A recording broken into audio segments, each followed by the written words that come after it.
We should create a humanitarian problem that will force Egypt and Turkey and Europe to absorb the Arabs as refugees. All of these plans that Netanyahu and Trump have in place are the plans that are in place to slowly get rid of Palestinians in Gaza. Israel's war on Gaza has brought an unprecedented humanitarian disaster. For over a year, Gazans sought shelter in tent cities in the southern part of the Strip, close to the Egyptian border. Gaza's population fears life could get even worse. بقول لك احنا ارضنا غزه وبدنا نرجع لها بدناش نروح على سينا. انتهت الحياه. هذه هجره هذه هجره. وين بدهم يودونا؟ على سينا على وين بدهم يودونا؟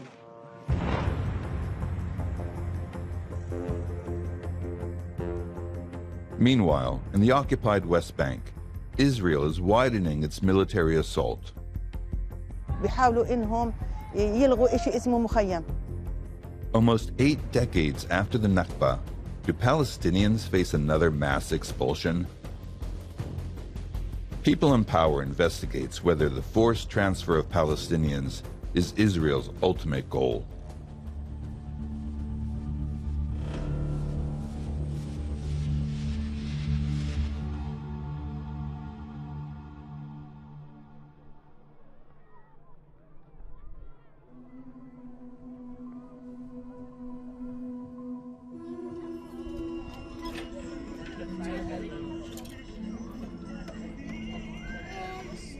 A few weeks after the start of Israel's war on Gaza, Amira Jaja's family fled their home in Gaza City.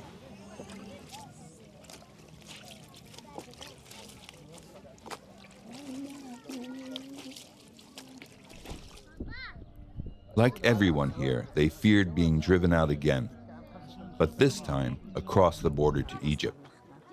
بدهم الاستيلاء على أراضينا وعلى غزة.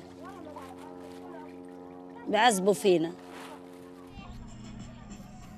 وين نتهجر نروح على سينا وين؟ مش أرضنا. احنا بدنا غزة نرجع لها.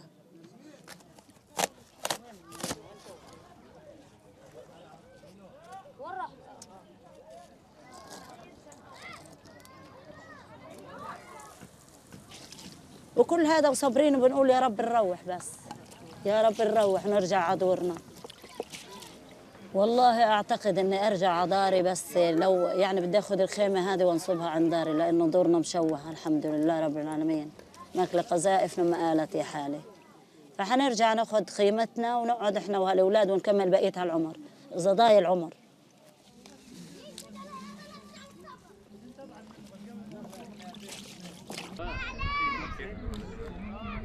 Israel was deliberately targeting certain segments of society so that they could not only commit genocide, but to make Gaza unlivable. And so these plans of transfer, of ethnic cleansing, that have long been the position of the Zionist movement, we're seeing them play out in real time. A few days after the start of Israel's full-scale war on Gaza, following the Hamas attacks on October 7, 2023, the Israeli magazine 972 published a leaked document from the Israeli Ministry of Intelligence recommending that the 2.2 million Palestinians in Gaza be permanently expelled to Egypt's Sinai Peninsula. Some members of the Israeli cabinet also insisted that Gaza's entire population be expelled.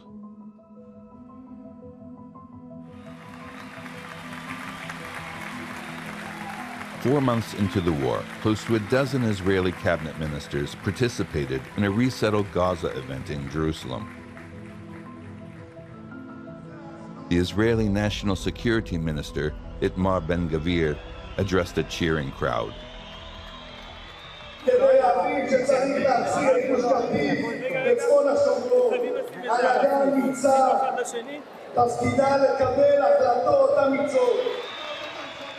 There will be no Arabs in the Gaza Strip. They will go to Turkey, to Scotland, to Britain. I want them out of Gaza, and we'll use different methods One of them is not to give them any humanitarian aid, so the countries of the world will have pity on them and take them. Jordan's King Abdullah warned the world that his country would not accept any further Palestinian refugees from Gaza or the occupied West Bank. And on the issues of refugees coming to Jordan, that is a red line. No refugees in Jordan, no refugees in Egypt. Thank you very much. It's an honor. Soon after assuming power, U.S. President Trump began pressuring Arab countries to relocate Palestinians. The Palestinians, or the people that live now in Gaza, will be living beautifully in another location. And I believe we'll have a parcel of land in Jordan. I believe we'll have a parcel of land in Egypt. This illegal plan sparked strong international opposition. Utter nonsense is nonsense. And it's unlawful. What he proposes, people talk of ethnic cleansing. It's forced displacement, is inciting to commit forced displacement, which is an international crime. The expulsion of Palestinians from their homeland began more than a century ago. It really begins in the late 19th century when an ideological movement called Zionism decides that the best way to solve the problem of anti-Semitism in Europe and the best way for a modern future for the Jewish people is in the land of Palestine. In that period between the late 19th century and the end of the First World War, Zionism becomes a fact on the ground in Palestine. The most important method used by these European Jewish settlers to take over a land that will belong to the Palestinians and build their own homeland on it, the main method they were using was ethnic cleansing, expulsion, transfer if you want. Between 1918 and 1948, the United Kingdom was the main backer of Zionist designs on Palestine.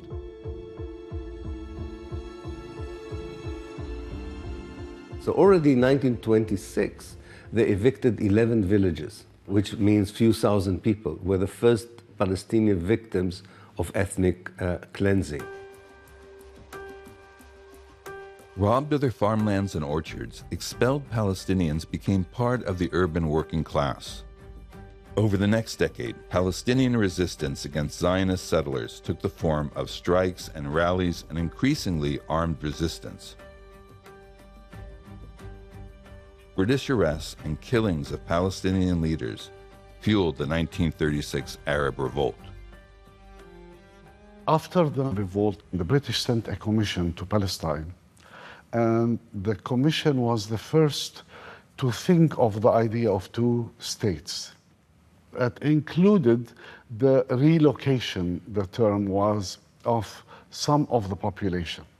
The main champion at the time was someone with the name of Yusuf Weitz, and Weitz was the head of the Jewish National Fund, whose job was to acquire lands for Jewish use only.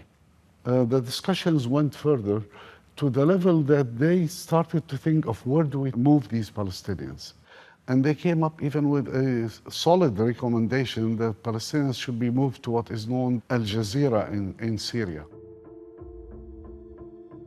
Al Jazeera sits in the eastern Syrian desert on the border with Iraq, over 1,000 kilometers from Palestine. So when we reach the end of the mandate, that is May 1948, you can see that the Zionist movement managed to buy 5 to 6% of the land of Palestine, that's all, because people resisted and not everybody was willing to send land, understanding that purchase of land immediately is followed by eviction of people. It's a settler colonial movement of a project of displacement and replacement. If they don't complete the takeover of the land and the transfer of the people, they will continue. That's also the main motivation for the Israeli actions today in the Gaza Strip, and also it's the Israeli plans for the day after.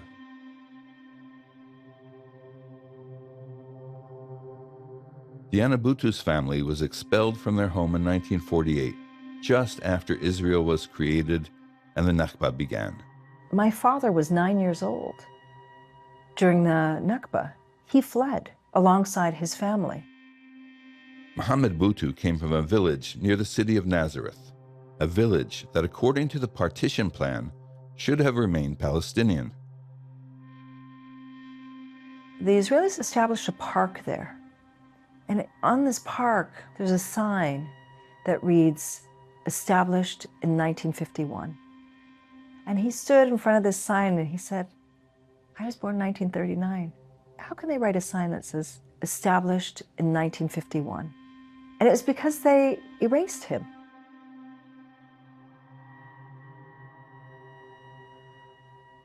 Overnight, his country was transformed and he became a foreigner in his own country. And the past 15 months of genocide, every day, with every image, I could only think of him because he would describe for me what it was like as a 9-year-old to see his family being shot, to see him being pushed out of his home. I could only think of him.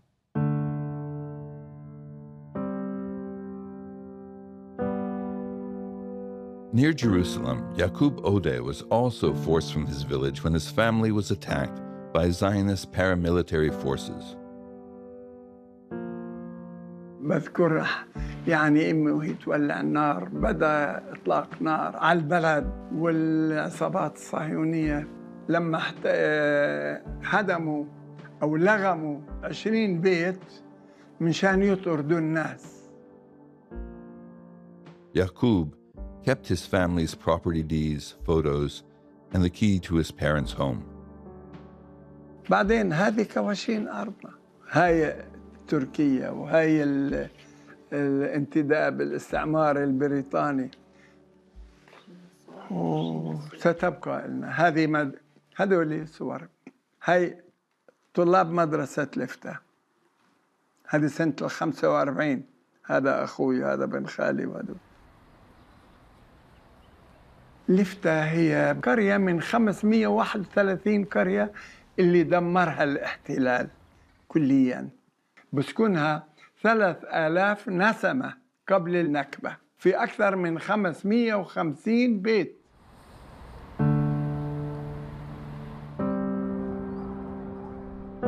In 1948, Israel evicted not only towns and villages, but also large urban centers. Many homes still have the names and photos of the original owners over their doors. Jaffa, one of Palestine's most historic coastal cities, was forcibly emptied of its Arab inhabitants. Sami Abu Shahadi's family was among the few who managed to remain. The main tools for ethnic cleansing of Palestine between 1947 and 1949 was violence by different Zionist terrorist groups. All the important Palestinian cities, Jaffa, Haifa, Akka, Lid, Ramle, people were expelled. If you are imagining what is now being done to the Palestinians in Gaza, and they said clearly that their strategic plan is expulsion. The majority were expelled through the sea because Jaffa is a coastal city. Those who went south, I'm talking about tens of thousands of people, were expelled to Gaza. Gaza is only 65 kilometers far from Jaffa.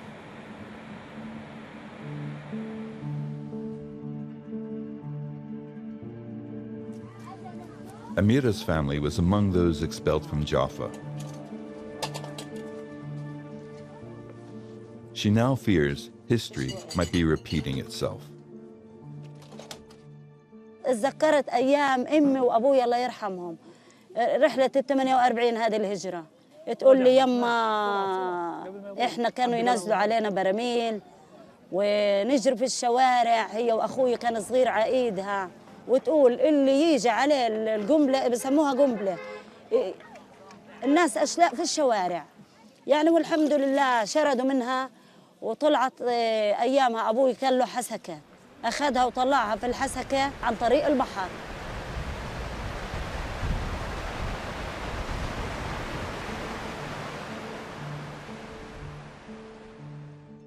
The UN partition plan of 1947 allocated 43% of Palestine to a Palestinian state. By 1967, Israel had seized control of 78% of the land of Palestine, leaving only 22% of their original homeland to the Palestinians. By 2020, the areas Palestinians were permitted to inhabit had gone down to 15%. Israel has walled in and isolated most urban areas in the occupied West Bank and designated many villages as closed military zones. One of these is Ain Samia, a Palestinian community of 300 people who were all expelled in 2023. Muhammad and his family were displaced for the 7th time.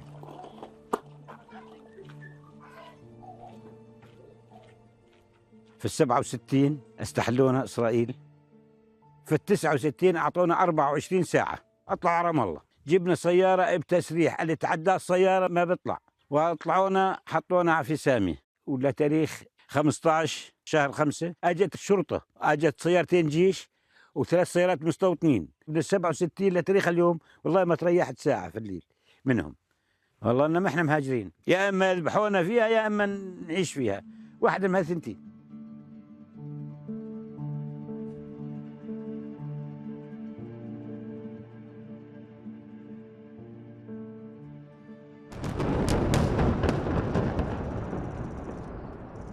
You've seen Israel using the same weaponry that it's using in Gaza, using the same tactics that it's used in Gaza, doing it the same in the West Bank, and in particular in the refugee camps of the West Bank. Israel's attacks began with the Jenin refugee camp, where more than 10,000 displaced Palestinians have been living for decades. Afaf Batar escaped heavy Israeli shelling that made her life untenable. She's staying with friends in the city for now. الله يسلمك. هسه فاتت القوات الإسرائيلية الوحدات الخاصة والطائرات الإسرائيلية، ما شفناهم إلا هم فايتين وبلشوا يطخوا، ويعني تدمير شامل بلشوا من أول ما فاتوا. حقوق مهضومة، ما فيش أي حقوق للمخيم، كونه احتلال إسرائيلي عنا. هم بدهمش المخيمات، بيحاولوا إنهم يلغوا إشي اسمه مخيم. إحنا ما نحبش الحرب، نحب السلام، بس كل واحد ياخذ حقه. وجيل بيموت وجيل بيجي يا خالتي، وعلى هالمعدل ما نعرفش لوين يعني.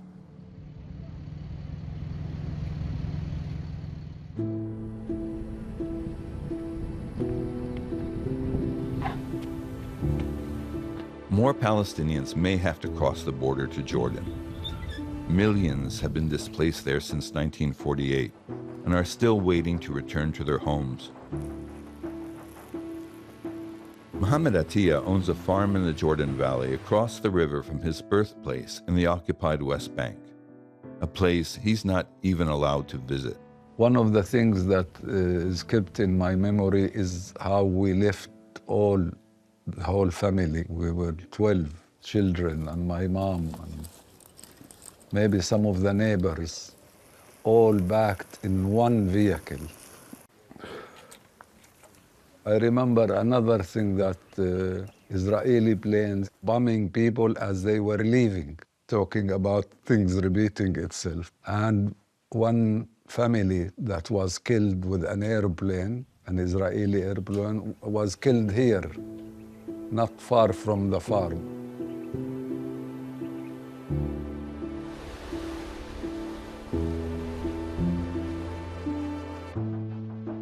As soon as the ceasefire was announced, hundreds of thousands of Gazans began the long trek through rubble and destruction to return home.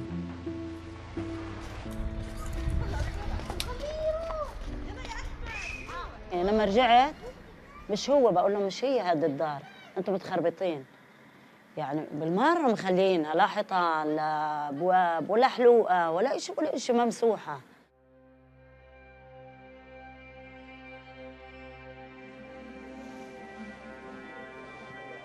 طول نهارك عبي مي بس، والمية هذه دور، والغسيل اللي مش عارفين نغسله على ايدينا كوام. أنا تعبت، عن جد تعبت.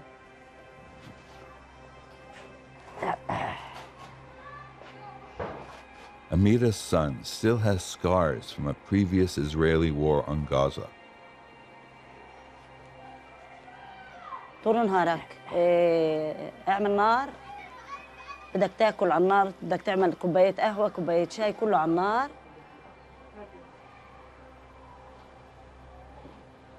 حط معاها.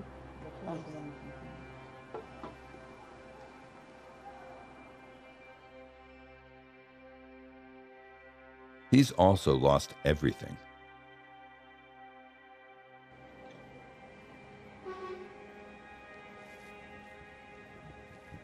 this is my apartment. It's not even an apartment. You cannot live it. My office used to be right here. The desk and the PC. This is actually what's left from the gaming chair. This is my kids' bedroom. That's their toys, their horse without a head, their Tom and Jerry bedroom set. He would like to leave Gaza with his family, at least for a while.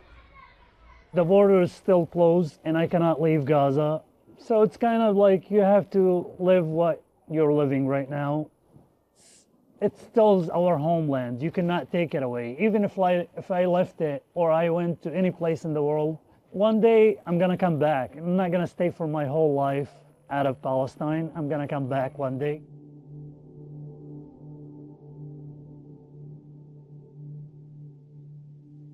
An Arab League summit in Cairo proposed a reconstruction plan for Gaza, ruling out any displacement of Palestinians outside their homeland. لإعادة إعمار قطاع غزة دون تهجير للفلسطينيين تبدأ بعمليات الإغاثة العاجلة والتعافي المبكر وصولا لعملية إعادة بناء القطاع.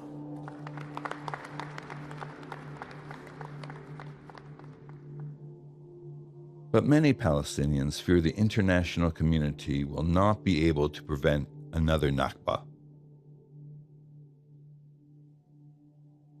If they cannot stop genocide against a stateless refugee child population, which is what Gaza is, they're going to stop ethnic cleansing? I don't think so. It's the height of dehumanization. Diana Butu relives the dehumanization her father experienced. I just kept saying to myself, I'm happy in a very weird way that he didn't live to witness this genocide a second time, because I don't know what it would have done to him and to everybody else his age. My own son is the same age as my father was when the genocide began.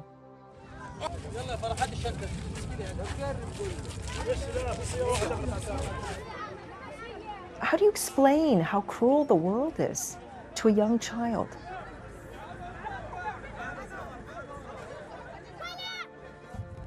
Why is it that they have to live this kind of a life, knowing that they're not protected by anybody? A 9-year-old shouldn't know what genocide is. This is not right. This is not normal. I don't know. I'm worried.